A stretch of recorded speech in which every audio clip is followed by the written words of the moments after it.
ท่านทั้งหลายความทุกข์เป็นของประจำโลกใบนี้ความทุกข์เป็นของประจำกายของเราความทุกข์เป็นเหตุให้เกิดธรรมความทุกข์เป็นตัวละครเอกของคำสอนพระพุทธเจ้าความทุกข์เป็นพระเอกจึงเป็นเหตุให้เกิดธรรมพวกเราทั้งหลายเกิดมาแล้วไม่มีใครไม่ประสบกับความทุกข์ไม่มีความทุกข์เกิดจากการเกิดเมื่อเกิดก็เป็นทุกข์แก่ก็เป็นทุกข์เจ็บก็เป็นทุกข์ตายก็เป็นทุกข์ความทุกข์ทั้งหลายมีอยู่ในกายเป็นของประจำกายท่านทั้งหลายเราจำเป็นต้องศึกษาเรียนรู้และพิจารณาความทุกข์มันเป็นของประจำกายถ้าไม่มีความทุกข์มันก็ไม่มีความสุขความทุกข์จึงเป็นเหตุให้เกิดความสุขเหมือนดังพ่อแม่แต่งงานแล้วมีลูกแม่อุ้มท้องแม่ก็รู้ดีว่ามันทุกข์ขนาดไหนแม่จะเกิดลูกคลอดลูกแม่ก็รู้ดีว่ามันทุกข์ขนาดไหนขนาดที่แม่คลอดลูกแม่ก็รู้ดีว่ามันทุกข์ขนาดไหนขนาดที่แม่คลอดลูกได้1 วัน2 วัน3 วันเนี่ยแม่ก็รู้ดีว่ามันทุกข์ขนาดไหนนั่นแหละคือความทุกข์กายกับความทุกข์ทางจิตทั้ง2 อย่างเนี่ยมันจะผัดกันมันทุกข์ที่กายก็มันทุกข์ที่จิตมันสุขที่จิตก็มันทุกข์มันก็สุขที่กายมันเป็นแบบนี้ของมันเมื่อสุขเป็นของประจำโลกเมื่อสุขเป็นของประจำกายทุกข์ก็เป็นของประจำกายทุกข์ก็เป็นของประจำโลกเหมือนกันความทุกข์ทั้งหลายเกิดจากการกระทำเกิดจากการกระทำของเราไม่มีใครสร้างความทุกข์ให้กับเรามีแต่ตัวเราเท่านั้นสร้างความทุกข์ให้กับตนเองแต่ท่านทั้งหลาย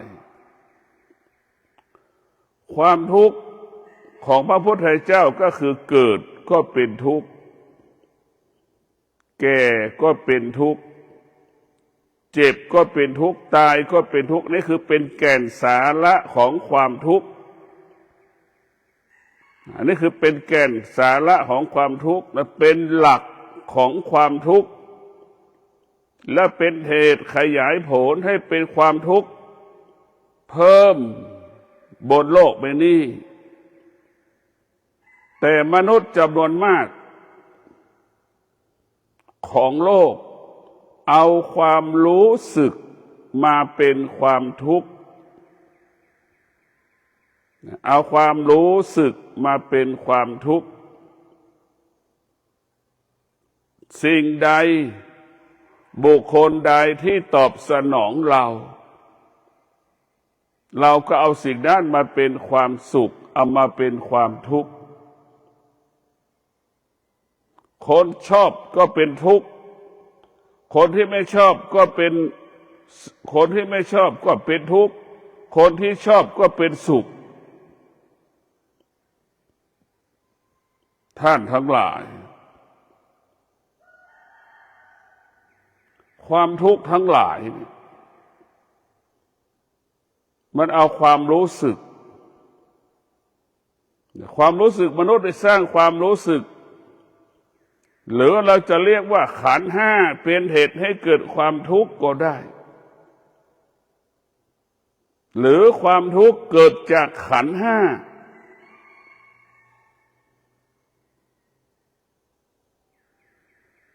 เพราะฉะนั้นพวกเราจะต้องมาพัฒนา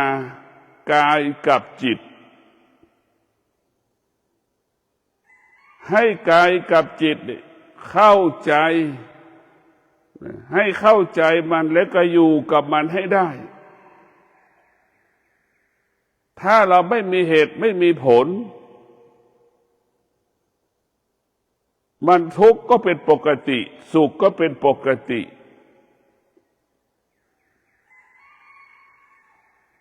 เรียกว่าความทุกข์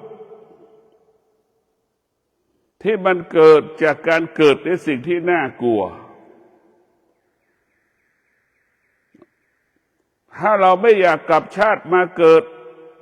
เราก็ดับความรู้สึกที่มันเกิดทางตาหูจมูกลิ้นกายใจของเราให้มันหมดสิ้นไปในชาติปัจจุบันนี้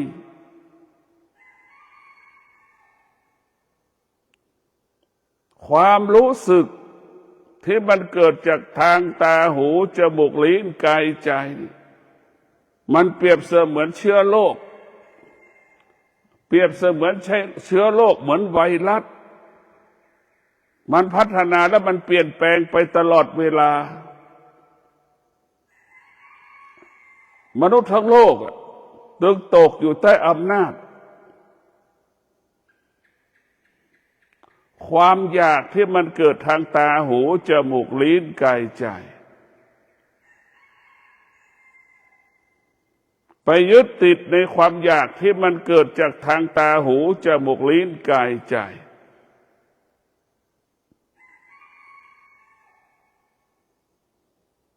เมื่อเราเกิดมาแล้วเราจะปฏิบัติตนประพฤติตนเช่นไรให้เราอยู่เหนือสุขให้เราอยู่เหนือทุกข์เราจะดำรงตนเช่นไรให้สุขไม่มีค่าทุกข์ไม่มีค่าเราต้องพิจารณาแยกแยะให้ได้เราจะต้องอยู่เหนือมันเราต้องมีสติรู้อะไรรู้ว่าสุขเป็นธรรมชาติทุกข์เป็นธรรมชาติหน้าที่ของตาก็รับรู้เป็นธรรมชาติหน้าที่หูก็หน้าที่รับรู้เป็นธรรมชาติ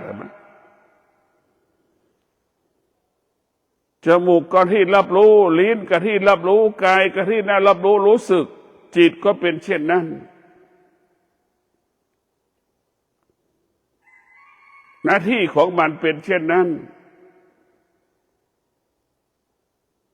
แต่ธรรมะภาคปฏิบัติก็คือสติปัฏฐานสี่ให้เรามีสติรู้อะไรที่เป็นธรรมชาติเราจะไม่เข้าไปยึดติดอะไรที่เป็นธรรมชาติเราจะอยู่เหนือมันอะไรที่เป็นธรรมชาติเราจะปล่อยเราก็ละแล้วก็วางมันไปเราจะต้องรู้เรื่องคำว่าธรรมชาติระบบของธรรมชาติแล้วให้เราอยู่เหนือธรรมชาติการที่เราจะอยู่เหนือธรรมชาติก็คือธรรมะพระพุทธเจ้า บอกสอนให้เราอยู่เหนือธรรมชาติบอกสอนให้เราเข้าใจเรื่องธรรมชาติธรรมชาติก็คงหมายถึงความสุขความทุกข์ที่เราประสบอยู่ทุกวันความแก่ความเจ็บความตายที่เราประสบอยู่ทุกวันสิ่งเหล่านี้มันเป็นของธรรมดาเป็นธรรมชาติเป็นปกติเราต่างหากขาดสติไม่ยอมรับมันไม่ยอมรับรู้มันไม่เคยพูดถึงมันพระพุทธเจ้าให้เรา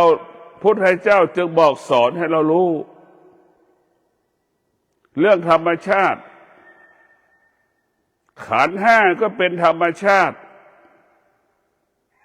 เวทนาก็เป็นธรรมชาติอุปทานก็เป็นธรรมชาติอนิจจังทุกขังอนัตตาก็เป็นธรรมชาติเป็นสิ่งที่มีอยู่เป็นอยู่บนโลกใบนี้เมื่อมีพระพุทธเจ้าเมื่อพระพุทธเจ้าค้นพบความจริงของโลกพระพุทธเจ้าจึงอยู่เหนือความจริงของโลกอยู่เหนือความจริงของธรรมชาติ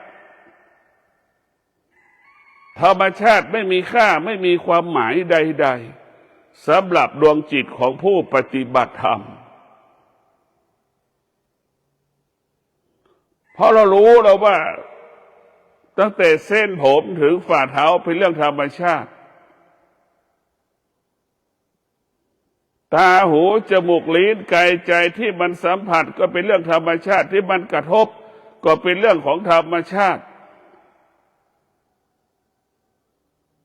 ที่เราสัมผัสรู้สึกมันก็เป็นธรรมชาติ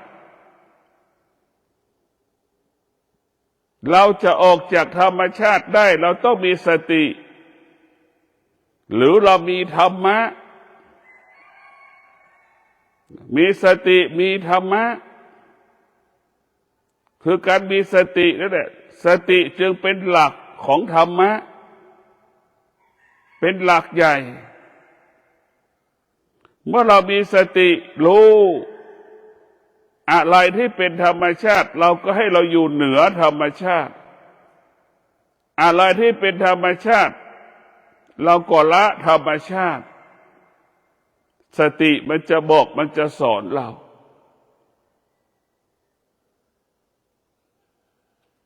เมื่อเรามีสติรู้คำว่าทุกข์เราจะมีสติที่จะแก้ไขความทุกข์เมื่อเรามีสติอยู่กับกายมีสติอยู่ที่จิตจิตมีสติรู้เรียกว่าความทุกข์ไม่เกิดถึงแม้จะเกิดก็เป็นสิ่งที่ทุเลาเบาบางเมื่อเรามีสติรู้ความทุกข์ก็จะออกห่างจากเราไปหรือจิตก็จะออกห่างจากความทุกข์จิตมันจะไม่สะสมความทุกข์จิตมันจะมีแต่ปลดเปลื้องความทุกข์จิตจะเห็นความทุกข์คือขยะจิตก็เหมือนคนเอาขยะไปทิ้งทุกวันเพราะฉะนั้นพวกเราทั้งหลายเรามีสติอยู่กับกายมีสติอยู่กับจิตก็เป็นการสร้างความอดทนเป็นการสร้างวิริยะภาคเพียรเมื่อเรามีสติวิริยะภาคเพียรมีสติมีความอดทนคำว่าทุกข์คำว่าสุขก็ไม่สามารถหลอกล่อให้เราสะเทือนหวั่นไหวได้ความทุกข์ทั้งหลายก็เหมือนตัวละครพระเอกนางเอกเล่นละครเหมือนตัวละครในหนึ่งเรื่องเป็นพ่อเป็นแม่ เป็นลูกเป็นนายจ้างลูกจ้างเป็นคนใช้เป็นโจรเป็นพระเอกเป็นนางเอกมันก็แสดงเป็นอย่างนั้นให้เราหลงมัน แต่ถ้าเรามีสติรู้เราจะไม่หลงสิ่งที่เรารู้เรามีสติรู้เราก็ไม่ยึดติดสิ่งที่เรารู้เพราะสิ่งที่เรารู้มันเป็นอนิจจังทุกขังอนัตตามันจะรู้แบบนี้ท่านทั้งหลายเราเกิดมาเนี่ยเราใช้ธรรมะน้อยที่สุดธรรมะเปรียบเสมือนของฟรีความทุกข์ความสุขเนี่ยมันเป็นของที่ต้องซื้อต้องค่าใช้จ่ายมันสูงค่าใช้จ่ายมันแพงอะไรที่เป็นของฟรีคือไม่เอาธรรมะนี่เป็นของฟรีมันอยู่ที่กายกับจิตหาก็ง่ายหาก็สะดวกไอ้ตัวทุกข์ไอ้ตัวสุขนี่หายากหาลำบากธรรมะนึกเหมือนขยะนะหาง่ายหาสะดวกไอ้ตัวสุขตัวทุกข์เนี่ยเหมือนโยกที่อยู่ในดินทองคำอยู่ในดินหายากอย่างนั้นแหละแต่เราไปหาใครกลับไปดูหาของที่ยากธรรมะได้เป็นผู้สร้างสรรค์ชีวิตธรรมะเป็นผู้พัฒนาชีวิตธรรมะได้เป็นผู้ยกระดับจิตให้จิตเราอยู่เหนือธรรมชาติให้จิตอยู่เหนืออารมณ์ให้จิตของเรามั่นคงกันด้วยสตินี่แหละทุกวันนี้จิตเราอ่อนแอจิตเราหวั่นไหวเพราะจิตเราเป็นไปตามธรรมชาติความอยากมันเกิดขึ้นที่ตาความอยากมันเกิดขึ้นที่หูความอยากเกิดขึ้นที่จมูกความอยากเกิดขึ้นที่ลิ้นความอยากเกิดขึ้นที่กายความอยากเกิดขึ้นที่จิตนึกดูความอยากนะมันเยอะไปหมดเราจะต้องฆ่าและทำลายความอยากเราต้องรู้ว่าตาเป็นต้นกำเนิดของความอยากเนี่ยเราจะต้องฆ่ามันหรือเรารู้ว่าต้นกำเนิดของความทุกข์คือที่ตาเราจะต้องมาฆ่าและทำลายมันตัวสตินี่แหละตัวสตินี่แหละคือยาป้องกันเชื้อโรคสตินี่คือเครื่องมีเท่ากับเครื่องป้องกันความทุกข์เครื่องป้องกันดับทุกข์เป็นเครื่องดับทุกข์ก็คือสติพวกเราทั้งหลายรู้เท่านั้นแหละไม่ต้องมีเรื่องอื่นรู้ให้อยู่เหนือรู้นี่รู้ที่รู้ด้วยวิชาปัญญาจะอยู่เหนือสิ่งที่เรารู้ด้วยวิชาปัญญาส่วนมากมันรู้แล้วอยู่ภายใต้อำนาจสิ่งที่รู้เราก็เป็นทาสในสิ่งที่เรารู้เป็นทาสมันอีกแต่ถ้าธรรมะสติรู้ให้เราอยู่เหนือสิ่งที่เรารู้เราจะไม่เป็นทาสสิ่งที่เรารู้อยู่เหนือมันเหมือนด่างควานช้างขี่คอช้างอยู่เหนือช้างอีกพวกเราต้องมีสติที่จะออกจากทุกข์แล้วก็ให้รู้ว่าทุกข์ทั้งหลายที่มันเกิดจากที่มันอาศัยตาหูจมูกลิ้นกายใจนี่ทุกข์เหล่านี้มันเกิดขึ้นขนาดหนึ่งเวลาหนึ่งมันไม่ได้เกิดขึ้นตลอดเวลานะพวกเราทั้งหลายมันเกิดขึ้นขนาดหนึ่งเวลาหนึ่งเหมือนร่างกายเราเจ็บปวดเห็นไหมมันก็เจ็บปวดไม่เกินกี่นาทีแล้วมันก็หายแล้วมันก็จากเราไปไอ้ความทุกข์ที่มันผ่านทางตาหูจมูกลิ้นกายใจนี่พวกเราทั้งหลายมันเกิดขึ้นขนาดหนึ่งเวลาหนึ่ง มันไม่ได้เกิดขึ้นตลอดเวลา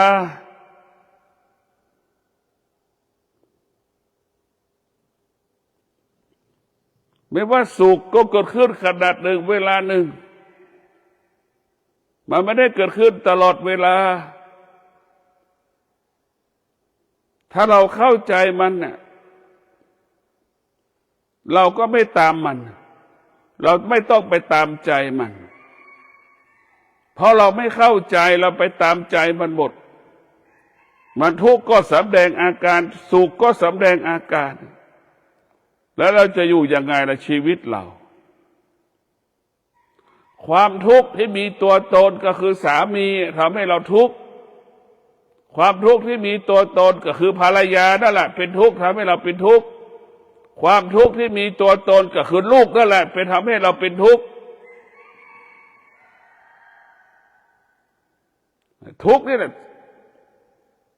สามเนี่ยพ่อแม่สามีภรรยาลูกเนี่ยเป็นต้นกำเนิดของความทุกข์เป็นเหตุให้เกิดความทุกข์ความทุกข์ไม่เกิดจากพ่อก็เกิดจากลูกไม่เกิดจากลูกก็เกิดจากแม่ไม่เกิดจากแม่ก็เกิดจากลูกไม่เกิดจากลูกก็เกิดจากพ่อมันก็เวียนกันอย่างนี้แหละวกไปวนมาในความทุกข์มีความทุกข์ถ้ามีตัวตนก็คือสามีของเรานั่นแหละภรรยาของเราลูกของเรานั่นแหละพ่อของเราแม่ของเรานั่นแหละในเช้านี้แม่จะไปหาหมอยังไม่มีสตางค์จะพาแม่ไปหาหมอใช่ไหมนั่นก็เป็นทุกข์อีกเจ็บป่วยก็ยังไม่มีสตางค์ที่จะไปซื้อยาให้พ่อแม่มันก็เป็นทุกข์นี่แหละนี่คือความทุกข์ตื่นเช้านี้ลูกจะไปเรียนหนังสือยังไม่มีสตางค์จะให้ลูกไปเรียนหนังสือเลยแม้ข้าวจะกินเช้านี้ยังไม่มีข้าวที่จะหุงเลยยังไม่มีอาหารให้ลูกได้กินอันนี้แหละเป็นเหตุให้เกิดความทุกข์เรียกว่าการเกิดเป็นเหตุให้เกิดความทุกข์ทั้งสิ้นความทุกข์ทั้งหลายมันผ่านตาหูจมูกลิ้นกายใจและเราสัมผัสตลอดเวลามันจะทุกข์ 90% มันสุขแค่ 10% ในการเกิดของเราหรือสุขแทบไม่มีเลยในใครบอกว่ามีลูกแล้วมีความสุขมันเป็นความสุขแค่คำพูดแต่ความจริงคนที่เป็นแม่รู้ดีว่ามีลูกแล้วมันทุกข์ขนาดไหนอันที่แท้จริงคนที่เป็นพ่อก็รู้ดีว่าการมีลูกแล้วมันทุกข์ขนาดไหนเนี่ยมันหลอกเราหมดกิเลสมันหลอกเราหลอกให้เราหลงในรูปหลงในรูปเช่นแม่สามแม่พ่อแม่ของเราเนี่ยเป็นหนุ่มเป็นสาวก็หลงในรูปไปยึดติดในรูปไม่พอใจในรูปพอใจในเสียงยินดีในเสียงตกลงอยู่ร่วมกันเสร็จแล้วเป็นลูกมีลูกใช่ไหมมันก็เป็นทุกข์หมดแหละถึงแม้เราจะไม่มีสามีเราก็เป็นทุกข์ถึงแม้เราไม่มีภรรยาก็เป็นทุกข์ถึงแม้เราไม่มีลูกก็เป็นทุกข์เพราะเรามีอวิชชาครอบงำจิตใจเราเพราะจิตใจเรามีอวิชชามันจึงเห็นผิดหมดทั้งสิ้น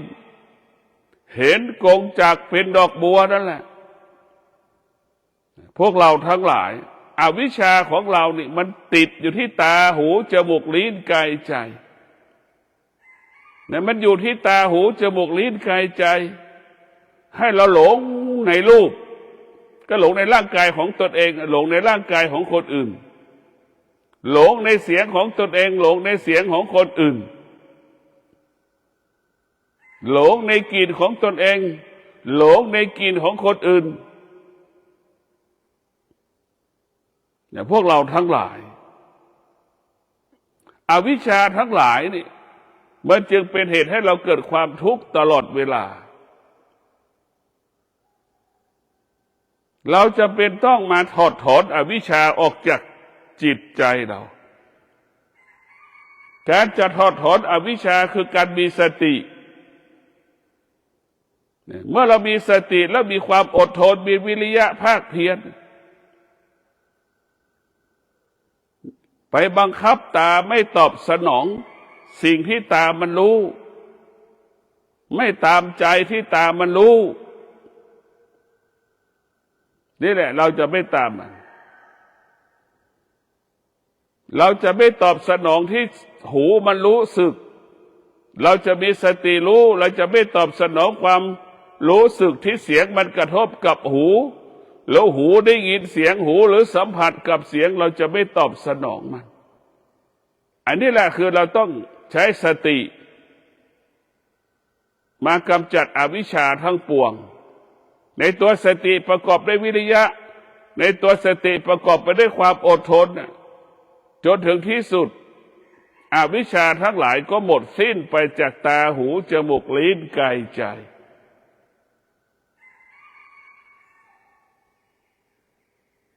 ตัวสติได้เป็นตัวใช้ได้ทุกอย่างในตัวสติก็คือตัววิชาในตัวสติก็คือตัวปัญญา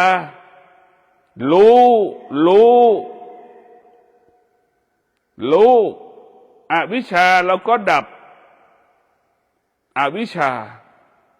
เรารู้ด้วยวิชาเราก็ดับอวิชชาอวิชชานั้นเป็นของมืดวิชาเป็นของสว่างไสวเหมือนพระอาทิตย์นี่แหละวิชาเปรียบเสมือนพระอาทิตย์แสงสว่างอวิชชาก็เหมือนทางของมืดกลางคืนมันจะมองไม่เห็นอะไรสักอย่างหลงทางตลอดเวลาเห็นไหมไอ้ผู้ไม่รู้ก็เปรียบเสมือนคนที่เดินทางกลางคืนแล้วก็หลงแบบนั้นแหละเพราะมันมืดมันก็จะหลงวิชาทั้งหลายเปรียบเสมือนกลางวันเราจะไม่หลงทางมีป้ายบอกตลอดเวลาจะไปอุดรขอนแก่นก็มีป้ายหมดจะไปนครสวรรค์ก็มีป้ายบอกจะไปเมืองฝางเมืองพร้าวแล้วมีป้ายบอกเราจะไปแม่อายไปเชียงดาวมีป้ายบอกหมดจะไปแม่ฮ่องสอนตากก็มีป้ายบอกอันนั้นแหละคือวิชามันรู้มันจะไม่หลงทางใช้เวลาสั้นๆแต่อวิชชาทั้งหลายพาเราหลงทางหลงผิด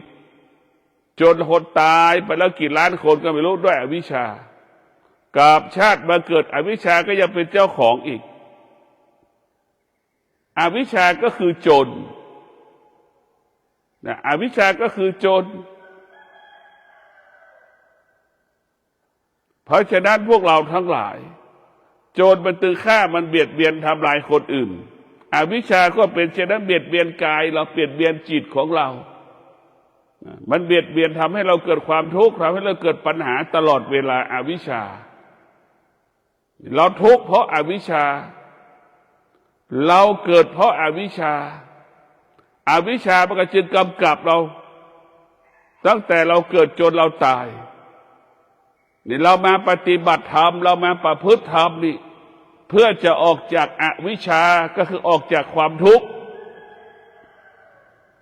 เราจะเห็นความทุกข์เราจะออกจากความทุกข์เราเห็นโทษของความทุกข์เราไม่อยากเป็นโทษอยู่กับสิ่งที่มันเป็นทุกข์พวกเราต้องมีสติดังเจ้าชายสิทธัตถะเห็นทุกข์เห็นโทษของทุกข์เจ้าชายสิทธัตถะก็พยายามหาวิธีออกจากทุกข์หาวิธีดับทุกข์เจ้าชายสิทธัตถะจึงออกบวชเป็นหนทางที่จะดับทุกข์การออกบวชคือการเปลี่ยนแปลงออกจากพระราชวังเปลี่ยนแปลงจากการเป็นกษัตริย์เป็นนักบวชเปลี่ยนแปลงชีวิตที่อุดมสมบูรณ์ไปด้วยเครื่องอุปโภคบริโภคกลับมาใช้วัตถุสิ่งของเล็กๆน้อยๆให้ติดกายนี่แหละคือเจ้าชายสิทธัตถะเห็นทุกข์เห็นโทษของทุกข์ อยากจะออกจากทุกข์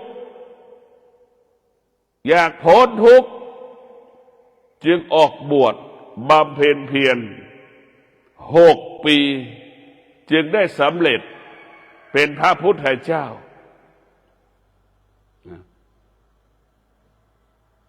6 ปีเนี่ยพวกเราทั้งหลายกว่าจะได้เป็นพระพุทธเจ้า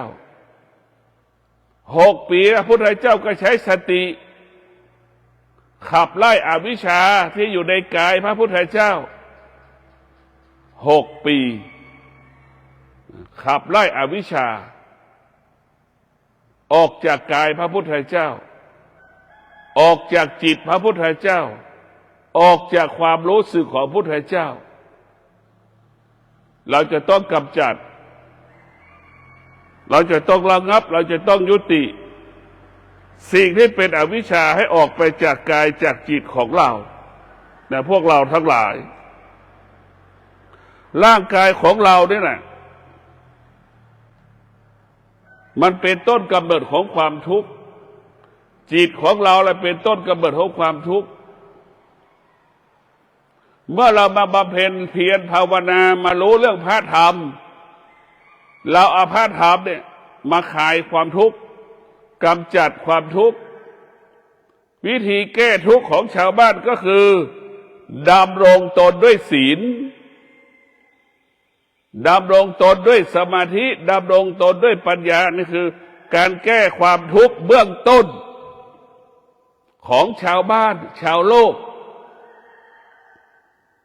ครอบครัวใดดำรงตนด้วยศีลครอบครัวนั้นก็เกิดแต่คำว่าความสุขเกิดคำว่าสงบสุขครอบครัวใดที่ดำรงตนด้วยสมาธิใช้สมาธิไปกำกับในการดำเนินชีวิตครอบครัวนั้นก็ประสบความสำเร็จครอบครัวนั้นก็ประสบความสำเร็จในท่านทั้งหลายครอบครัวนั้นก็อุดมสมบูรณ์ไปด้วยทรัพย์สมบัติและปัจจัยสี่ครอบครัวใดที่มีครอบครัวใดที่ดำรงตนด้วยปัญญาใช้ปัญญาครอบครัวนั้นจะรู้แล้วว่าสุขไม่มีค่าทุกข์ไม่มีค่าครอบครัวใดที่ดำรงตนด้วยปัญญาจึงรู้ว่า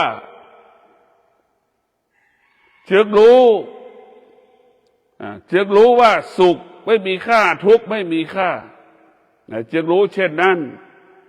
แต่พวกเราทั้งหลายความทุกข์ของชาวโลกเนี่ยเกิดจากการล่วงละเมิดศีลความทุกข์ของชาวโลกเกิดจากการไม่มีสมาธิความทุกข์ของชาวโลกเกิดจากการขาดปัญญาวิธีแก้ความทุกข์เบื้องต้นเราก็แค่ดำรงตนด้วยศีลชีวิตก็มั่นคงชีวิตก็ปลอดภัยเรียกว่าศีลเนี่ยเป็นเครื่องป้องกันความทุกข์ของชาวโลกเบื้องต้นเมื่อเรามีศีลแล้วทุกอย่างก็จะปกติหากเราไม่มีศีลเราก็จะผิดปกติไม่มีใครยอมรับเราอย่างสามีเนี่ยดำรงตนด้วยศีลเนี่ยก็เป็นที่ยอมรับของภรรยาเป็นที่ไว้ใจของภรรยาเป็นที่เชื่อใจของภรรยาภรรยานอนก็มีความสุขอยู่ก็มีความสุขทำงานก็มีความสุขปราศจากคำว่ากังวลใจอันนี้แหละคือวิธีคิดของพระพุทธเจ้าว่าความมั่นคงจะเกิดขึ้นได้เมื่อคนนั้นครอบครัวนั้นประเทศนั้นดำรงตนด้วยศีลจึงเกิดคำว่ามั่นคงเหมือน7 วันอันตรายเนี่ยในสงกรานต์เนี่ยก็มันตายเพราะมันดื่มเหล้าเกือบ 80%เพราะฉะนั้นพวกเราทั้งหลายวิธีแก้ทุกข์ก็คือที่บอกเราว่าดำรงตนด้วยศีล มันถ้ามันเป็นทุกข์ก็เป็นทุกข์ของสากลมันไม่ใช่ทุกข์ไม่ใช่ทุกข์เรื่องความรู้สึกทุกวันนี้เอาความรู้สึกมาเป็นความทุกข์ทุกวันนี้เอาความรู้สึกมาเป็นเหตุให้เกิดความสุขทั้งที่ไม่ใช่ความสุขเอามาเป็นความสุขทั้งที่ไม่ใช่เป็นความทุกข์เอามาเป็นความทุกข์สิ่งใดที่ตอบสนองเราก็บอกว่าสุขสิ่งใดที่ไม่ตอบสนองก็บอกว่ามันทุกข์นี่90%มันเป็นเช่นนี้ของมนุษย์ทุกข์ของพระพุทธเจ้าก็คือการล่วงละเมิดศีลนี่แหละเป็นทุกข์ทันทีผิดเราก็รู้ดีเราก็รู้ไม่ดีเราก็รู้ศีลนั่นคือเป็นเครื่องบอกให้เราว่าความจริงศีลนั่นเป็นเครื่องบอกความจริงเหตุให้เกิดความรู้เรื่องความจริงเราพูดจริงเราก็รู้ว่าเราพูดจริงเราพูดไม่จริงเราก็รู้ว่าเราพูดไม่จริงเพราะฉะนั้นความจริงต้องเกิดจากศีลศีลเป็นผู้ควบคุมกายวาจาใจของเราเมื่อกายวาจาใจเราอุดมสมบูรณ์ไปด้วยศีลกายวาจาใจเราก็สงบศีลจึงเป็นรากฐานของสมาธิบุคคลที่ดำรงตนด้วยศีลร่างกายวาจาใจประกอบไปด้วยศีลยามใดเรานั่งสมาธิความสงบก็เกิดขึ้นได้ง่ายพวกเราทั้งหลายความสงบจะเกิดขึ้นได้โดยง่ายเราจะเห็นได้ว่าคนที่มีความโลภความโกรธความหลงเนี่ยมันจะทำให้เกิดความทุกข์ดังผู้ที่ประสบปัญหาสร้างตึกสตง.ถล่มเนี่ยมันเป็นเรื่องของความโลภความโกรธความหลงทั้งสิ้นเป็นเรื่องของความอยากคือเป็นผู้ทำลายตึกสตง.ขี้โกงคอร์รัปชันเหมือนที่เราได้ยินสื่อนั่นแหละทุกอย่างมันไม่เป็นไปตามความเป็นจริงมันเป็นความจริงแค่ตัวหนังสือเราเชื่อตัวหนังสือว่าเหล็กมันเป็นอย่างนั้นเหล็กไปแต่ตาเรายังไม่เคยสัมผัสกับเหล็กนั่นแหละอันนั้นคือกิเลสมันหลอกกิเลสแล้วก็ไปหลงสิ่งเหล่านี้หมดเชื่อพระพุทธเจ้าบอกบ่อยห้ามเชื่อนะพระพุทธเจ้าห้ามเชื่อหลักกลมัสสูตรหลักกลมัสสูตรสำคัญที่สุดถ้าตึกสตง.ผู้บริหารสร้างตึกสตง.เชื่อหลักกลมัสสูตรแล้วตึกจะไม่ถล่มเพราะทุกวันนี้เราเชื่อความจริงเพียงแค่ตัวหนังสือเหมือนเราเชื่อว่ามะม่วงดิบมันเปรี้ยวทั้งที่เราลิ้นเราไม่เคยกินมันเลยไม่ได้ชิมรสชาติมะม่วงเลยแต่เรากลับเชื่อว่ามะม่วงดิบมันเปรี้ยวเรากลับเชื่อว่ามะม่วงสุกมันหวานเนี่ยทั้งที่ลิ้นเราไม่เคยชิมอันนี้แหละคือเราไปเชื่อตัวหนังสือมันเป็นความจริงแค่ตัวหนังสือทั้งที่ความจริงลิ้นเรายังไม่เคยชิมมันรสชาติมะม่วงดิบเป็นยังไงสุกเป็นยังไงนี่เราไปหลงเนี่ยหลงตัวหนังสือหลงอีกหลงคำพูดอีกนวัตกรรมใหม่หลักวิศวกรรมใหม่ๆนี่เราไปหลงแล้วเนี่ยมันเป็นความจริงแค่คำพูดเห็นไหมมันเป็นความจริงแค่คำพูดแต่ท้ายสุดเราก็เห็นอยู่ความจริงของความจริงไอ้ที่สร้างไอ้ผู้ที่สร้างตึกมันไม่เคยสร้างตึกเลยมันไม่มีประสบการณ์ในสร้างตึกเลยเรารู้เลยว่าวัฒนธรรมตึกสตง.เนี่ยมันไม่ใช่วัฒนธรรมวิศวกรของคนไทยมันไม่ใช่แนวคิดวัฒนธรรมของคนไทยเราจะเห็นได้วัฒนธรรมของคนไทย100%ก็คือสร้างตึกให้เราปรากฏตึกไม่เคยถล่มนั่นเป็นแนวคิดของวิศวกรรมของคนไทยที่แท้จริงอันนี้มันเป็นวิศวกรรมนอมินีเห็นไหมมันถึงเป็นสภาพนี้วิศวกรรมนอมินีมันจึงเกิดมันไม่รู้เรื่องความจริงมันไม่ได้เห็นความมั่นคงมันเห็นเงินเป็นใหญ่เห็นไหมต่างประเทศต่างชาติหรือคนจีนที่มันเป็นอยู่ทุกวันนี้เราก็จะรู้แล้วว่ามันเป็น